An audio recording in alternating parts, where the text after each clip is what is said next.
Parliament ఎన్నికల సమయం దగ్గర పడుతున్న క్రమంలో భారతీయ జనతా పార్టీ ప్రచారంలో స్పీడ్ పెంచింది. బీజేపీ మల్కాజ్గిరి పార్లమెంట్ అభ్యర్థి ఈటెల రాజేందర్ కీసర్లో రోడ్ షో నిర్వహించారు. వర్షాన్ని సైతం లెక్క చేయకుండా ఈటెల అధికార పార్టీ కాంగ్రెస్ పై ఫైర్ అయ్యారు. ముఖ్యమంత్రి రేవంత్ రెడ్డి గ్యారంటీల పేరుతో తెలంగాణ ప్రజలను మోసం చేశాడని, 6 గ్యారంటీలు 66 హామీలతో ప్రజలను మభ్యపెట్టి గద్దెనెక్కారని ఈటెల ఆరోపించారు. ఈటెల రాజేందర్ రోడ్ షోకు ప్రజలు అశేష ప్రజానీకం బ్రహ్మరథం పట్టారు.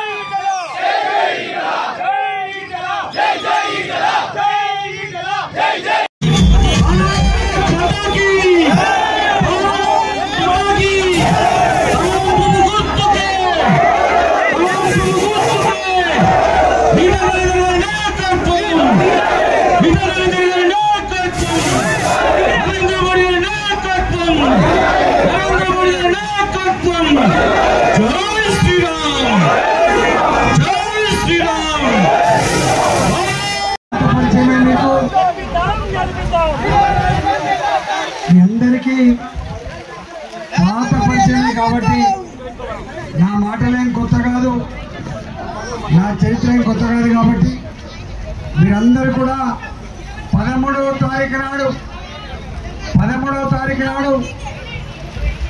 మళ్ళీ ప్రధానమంత్రి మోడీ గారిని ఎన్నుకునే ఎన్నికలు కాబట్టి మనందరం కూడా కమలం పువ్వు గుర్తుకు ఓటేసి రైతు బంధు వేసినట్టున్నది. ఆ రైతు బంధు 15,000 వేసిందా, 10,000 వేసిందా?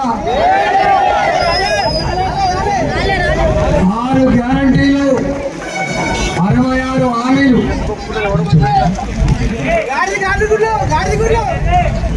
6 గ్యారంటీలు 66 హామీలు ఇచ్చిన రేవంత్ రెడ్డి తెలంగాణ ప్రజలకు మోసం చేసింది తప్ప మళ్ళీ ఉల్టా కేంద్ర ప్రభుత్వం నరేంద్ర మోడీ గారు గాడిద గుడ్డిచ్చిందని చెప్పి సిగ్గు లేకుండా చూస్తున్న పరిస్థితిని చూస్తూ ఉన్నారు. కాబట్టి ఇవాళ గాడిద గుడ్డు ఏమిస్తుందో 6వ తారీఖు తర్వాత 4వ తారీఖు నాడు ఎన్నికల కౌంటింగ్ ఉండబోతా ఉంది. కాబట్టి 6వ తారీఖు తర్వాత రేవంత్ రెడ్డి సంగతి తెలుస్తుంది. కాబట్టి ఈసారి మండల ప్రజానికం అంతా కూడా నేను విజ్ఞప్తి చేస్తున్నా, వర్షం పడుతుంది తొలిసింది కాబట్టి మాటలు మాట్లాడడం మంచిది కాదు. మరిన్ని అప్డేట్స్ కోసం మా ఛానల్ని సబ్స్క్రైబ్ చేయండి.